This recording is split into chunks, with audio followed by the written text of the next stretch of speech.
Hey guys, I hope you're well and welcome back. It has been so long since I did a sit down video and I'm so excited to be filming a Lattes with Laura today. I have my coffee, which when you drink with red lipstick gets very messy. So I'm just gonna drink it this way because that's a bit disgusting.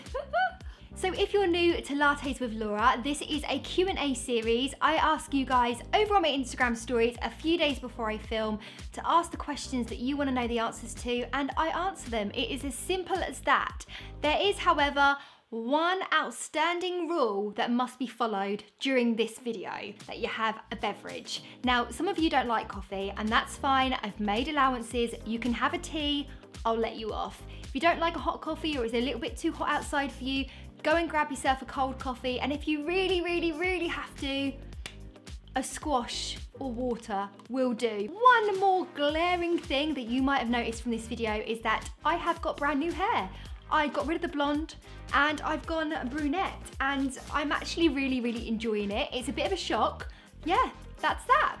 So I guess we better get on with some questions because otherwise this video is gonna be hella long. So if you guys have been following me for a few months now or longer, you will know that I have openly spoken about my experience with recurrent miscarriage. If you have no idea what I'm talking about, I will leave my miscarriage video link down below so you can go and check it out. I also talk about miscarriage over on my Instagram account as well, so I'll leave that linked. And I'm also working on a brand new website and podcast, which is gonna be all things miscarriage and baby loss. I'm actually working on that right now, so fingers crossed I'll be able to get that live very soon. But of course, because I've spoken about that, I do get a lot of miscarriage related questions, and I thought I would start the video with those just because I feel like they are probably the most important questions that I feel I want to answer first.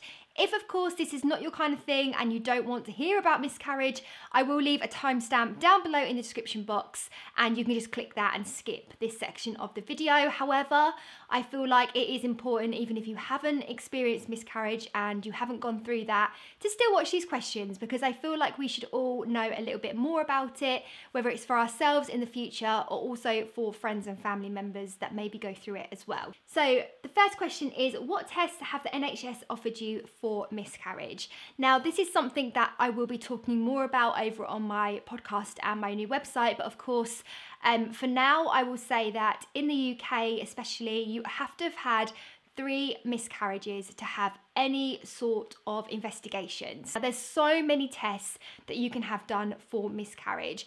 The NHS will do the very basic ones, obviously. You get certain blood tests for blood clotting disorders and maybe progesterone tests, but they don't do a whole lot of tests for very specific things. In fact, for me, I've had quite a struggle on my hands when it comes to getting the NHS to test me for things that I know they do test on other people for. What I will say is, with the NHS, you have to push for the test. You have to make a fuss, make sure you're being seen. They will not willingly test you. Budgets are low on NHS, we all know this. Okay, so another question. What can I do for a friend who has gone through a miscarriage? I get asked this so much.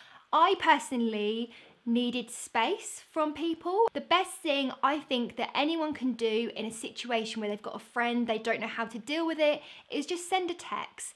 Send a text and say, look, I'm here if you want me to be. I'm here whenever you need to talk, whenever you want to meet up, but I'm not going to push it on you because you might need some space. Just let me know if you need me. I'm here. And if they do text you and they do kind of sound like they want to talk, never push the fact that you want to go and see them, because actually when you've had a miscarriage, sometimes you don't really want to be seen by anyone. You just want to like hide away in your pajamas and just feel a little bit vulnerable. I always found it much better when I could speak to people online or by text. I always found that the best way for me personally. Okay, so then I got quite a few questions like, are you guys still trying for a baby or not whilst tests are underway? Are you guys still trying to have kids? So to answer that question, at the moment, I feel like I'm not putting pressure on myself. I feel like the last 3 years I have piled on so much pressure on myself for having miscarriages, for losing babies, for not getting pregnant each month, to then getting pregnant and worrying. I feel like I just needed a break from that. And as well, when you're having tests done and certain kind of blood tests or procedures, they will say to you, do not try for a baby. Obviously, if you're having blood tests for clotting disorders, you want to get the results before you then get pregnant again and risk another miscarriage. So at the moment, we will still try eventually, but we're just kind of taking it as it comes and not putting pressure on ourselves. Do you find it overwhelming now people reach out to you all about things miscarriage? You have been so super amazing, making me feel better. Thank you, Zoe. So I actually don't find it overwhelming at all. A lot of people, since I opened up, will message me. I get probably a few messages each day from people that have just found me from my YouTube video or various other means of miscarriage chat. I really wanted to open up about my story and help people. And when people get in touch with me and say, you know, this is what I'm going through and I now don't feel so alone, that literally makes my day. I felt really alone in my journey of miscarriage. I felt really vulnerable, just really low, and everything in my life changed. And I didn't have anyone really in my life that had gone through it in the same way as me to talk to. So for me to make a video and open up about it, I really just wanted you guys to have someone to talk to. So when you guys message me about your journey with miscarriage, I never ever find it overwhelming. I actually feel like I've made some lovely online friends through this, so yeah. Okay, so next question. How did you know when to start trying for a baby again after a loss? I think when you've had a loss, there's never really the right time because everything changes. Obviously the way that you view being pregnant changes and your naivety to pregnancy changes. So I don't think there's necessarily a time when I was like, yep, I feel ready to do it now. In fact, each time I've actually felt quite worried. And I guess as time's gone on, I felt more and more scared about it happening again. I think I've just made sure that my body's ready, that, you know, my body's back to normal and my mind is at a place where if it did happen again, I could probably deal with it. It doesn't mean that if it happens again, I would be like, oh yeah, it's fine, don't worry about it. I can still get upset, but just making sure that I'm feeling stronger. Okay, so we now have a neighbour out there who thinks trimming his hedge is a good time. It's not a good time to trim your hedge. Have you had any miscarriage tests? I've just started mine. I'm not feeling too hopeful. I completely understand that you're not feeling hopeful at the moment, but the fact that you're having tests is a good thing, and that's what I've always looked at it as. And hopefully it's a step forwards in finding out why you're going through it. I have had quite a few tests over my 3 years. I've had all of the NHS tests, which always come back fine. I had various private tests. Again, this is something that I'll speak about a bit more in depth. And then the last set of tests that I had were actually at the beginning of the year, just before the whole virus thing. That was at St Mary's Hospital in London. They are run through Tommy's Baby Charity, the NHS, and I would say to anyone that's had every test they've ever had come back fine, maybe get in touch with St Mary's because they are amazing. They actually did more tests on me, and I also had a hysteroscopy, which is a camera inside to check everything going on in there, and that is when they found a few things that could potentially have caused my miscarriages. Like I said, I had a septum and various different polyps and things like that. Okay, so those are all the miscarriage related questions that I got. I hope those helped you out. Of course, anytime you have any questions like this about miscarriage, please do ask them for these videos.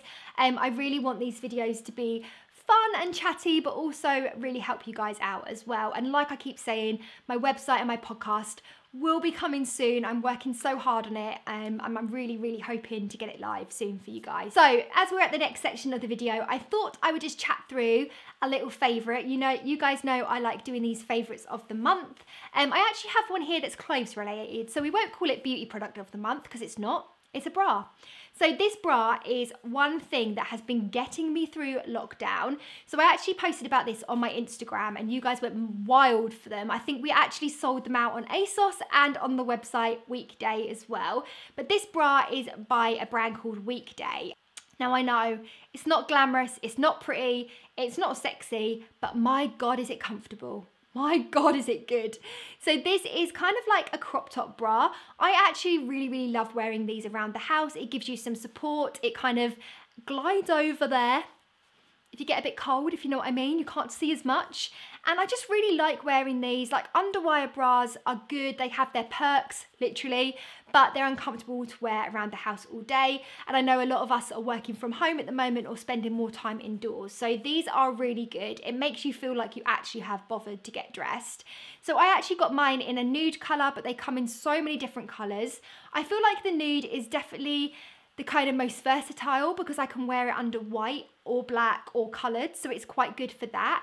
And close up, it has this kind of rib detailing, but it's so stretchy. Yeah, just really nice. Kind of reminds me of like a bikini top vibe, but a bra version. So I thought I would mention that because you guys went wild for it on my Instagram stories. Aletta Brewer has asked, would you ever consider doing a vow renewal when you are older? Do you know what? I've never considered this. I would love to wear a wedding dress or my wedding dress again, but I feel like I'd probably spend my money on something that wasn't a vow renewal, if you know what I mean. Like, weddings are expensive. I imagine a vow renewal is quite expensive as well. I mean, maybe if we went to America and we were like in the middle of the woods and stuff like that, I might consider it. But in the UK, it's just everything that's anything to do with parties or weddings is way too expensive. So I maybe put that money somewhere else and just have a day where I wear my wedding dress around the house for fun. Kayla 2000 has asked, what is one thing you want to do but haven't got the chance to yet? I would really, really love to travel a bit more. I think I would like to go to Canada, maybe Australia. I'd love to go with Chris. I know Chris hasn't been out of Europe, so he would really love that. But of course, we haven't been able to, just because we're so busy with work, like we shoot weddings, but also at the moment, there's no travel happening. So maybe one day we'll get to do that. Ali Toombs has asked, how do you fight insecurities? Oh, insecurities are tough. I recently have been quite insecure about myself. I haven't been the healthiest during lockdown and I feel quite unwell. So I do feel like when I put my jeans on the other day, they're feeling a bit tight. And I was getting really, really low about it. I was actually getting to the point where I was just like, you know what? I can't do my job anymore. I've put on a little bit of weight. I can't film. I can't try on clothes. And then I just thought, you know what? Why am I so insecure about this? And sometimes what we see and read online and in society makes us feel insecure about things that maybe we shouldn't do. So I think sometimes when you're feeling a bit insecure, and if it's something about the way you look, I think sometimes you just have to learn and kind of teach yourself how to be happy in your own skin. I think it's really, really important to remember that there's only one of you and you are unique to yourself. I think you've just got to sit down and just maybe take some time away from society and away from the internet and just like learn to love yourself. And I don't think there's an easy fix for insecurities because it's a really hard thing to overcome. But I definitely think that loving yourself and being happy in your own skin is something that comes over time. And definitely as you get older, like I feel more confident in my skin now than when I was younger. So it's definitely something that kind of just happens, I guess. Vow, I keep saying these names wrong. What's the activity you enjoyed more during lockdown and you will keep? Oh, there's a few actually. So I really enjoyed baking at the beginning of lockdown. I really found the best gluten-free cookie recipe in the world, which literally tastes like heaven in your mouth. Hence the jeans not fitting right now. So I definitely think once I'm healthy again, I'll start doing that. Maybe not every day like I was, that's a bit extreme. And also just taking life a bit slower, like not feeling guilty for not wanting to go out, not feeling like I have to go and see people and I have to be here, I have to be there, I have to be in London having meetings. I actually really enjoy just slowing down and being happy in my own home. So I hope that I'll carry on doing those things after lockdown eases. Sadie Main Donald has asked, are you going to get another pooch pal for Bernie? Oh, I would love to get another puppy, but only if it was just like Bernie. I think if I could have had 2 of Bernie, I'd have been very happy. Bernie's only 10 months, so we're still in that like puppy phase, and I haven't quite forgotten how hard it is when you first get a puppy. So at the moment, we're happy with just 1 dog, and to be honest, Bernie takes up a lot of time and attention, so I don't think I could ever have another dog in my life. Well, not just yet anyway. Sam Finn has asked, do you do all your graphics yourself / where did you learn? So yes, I do all my graphics myself. Sometimes Chris will help me as well, but I actually did graphic design at university, and I worked as a graphic designer for a few years before I did my YouTube channel. So I do have a background in graphics. Admittedly, I don't do it as much as I should anymore, so I'm a little bit rusty, but Chris is really good as well because he was also a graphic designer. So between the two of us, we have a lot of graphic design knowledge. Raquel has asked, how did you find your own style?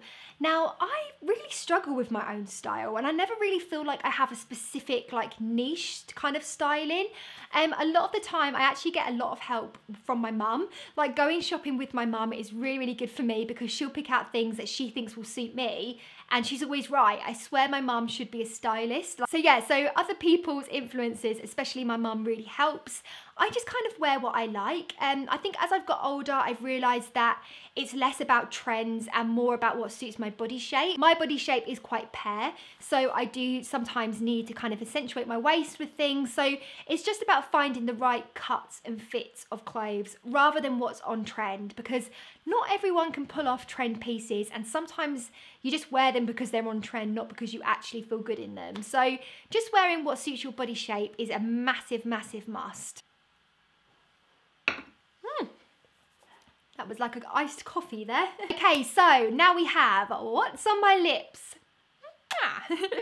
So today I actually have, shock horror, a nude sticks product. I know, I love nude sticks. This is actually a red lipstick pencil, like so, called Royal, and it's a really nice red. I also really love the pencil shape of this because it makes applying it really, really easy, especially a red lipstick, because it's quite thin. You can actually do the line first and then fill in. So yeah, it's a really good product, nice and creamy, and I also really like the colour. It's not too kind of bright. It's a bit more of like a berry toned red. So yeah, I love this, and I love nude sticks products. You guys know, if you've been following me for a while, that they are one of my favourite brands. So I had to wear that today.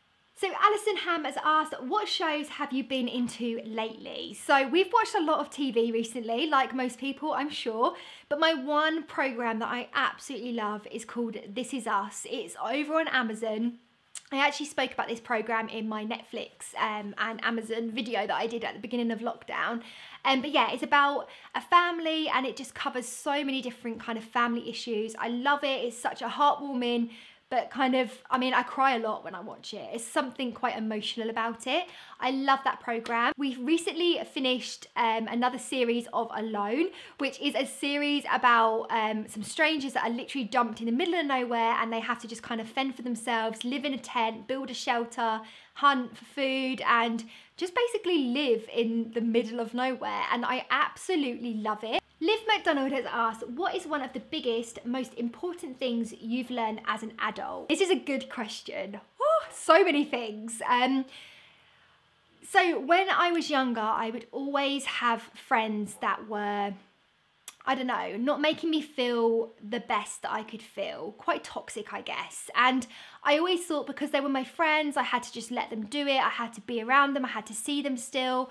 And as I've got older, I've realised that if people don't make you feel good about yourself, or what they say to you is quite toxic, or you're just in a situation where you don't feel like it's right and it's not good for you, then you can remove yourself from that situation. You can just say, you know what, this person is not healthy for me. They're not making me feel good, and I'm not going to do it anymore. I think that's one of the biggest things, is just like being able to distance myself from people, whether they're friends or family, that maybe haven't got my best interests at heart, and not feeling guilty about doing that and looking after myself. I mean, maybe this is something I can speak about on a blog post or in a video on its own, because I feel like being 32 now, I'm a fully fledged adult, and I feel like I have actually learnt a lot about myself and other people and the world. Exo Doll has asked, best eyeliner, Kat Von D tattoo liner. I know she's controversial, but it's a really, really good eyeliner. So Tilda Dunny has asked, why did you decide to dye your hair brown? So I was just kind of getting a bit bored of being blonde, and obviously during lockdown my roots were like this long. When my hair was up, it kind of looked brown anyway, and then I started photoshopping my hair brown, and when I get a bee in my bonnet about my hair, I just have to do it. I'm not a patient person. I'm not someone that can just have the same haircut all their life and never wonder about anything else. I feel like I've been blonde for so long that I just felt like I needed a change. So Kate Elizabeth Style has asked, do you think that girls who post more revealing photos get more likes, follows and work, etc.? This is a tricky question because I guess if you are posting more revealing photos of yourself, you are more likely to get more interest, more followers, more likes, but I don't necessarily think it's from the right people. It's maybe not from, you know, loyal followers that will follow you because they like your personality or because they like you as an influencer or a content creator. They will probably just follow you because they want to see more of your body. So I think it does potentially get them more likes. They go more viral, they get more kind of followers in that way, but whether that then relates to work, I'm not sure. Thank you so much for asking me those questions. It really means a lot to me that you guys take your time to think of questions for me. If you do have one for next week, you can leave it down below in the comments, but also a few days before I film, I do upload on my stories with a little questions box and you can pop those in there. So make sure you follow me on Instagram if you don't already. And of course, like I say after every video, I'm probably really boring.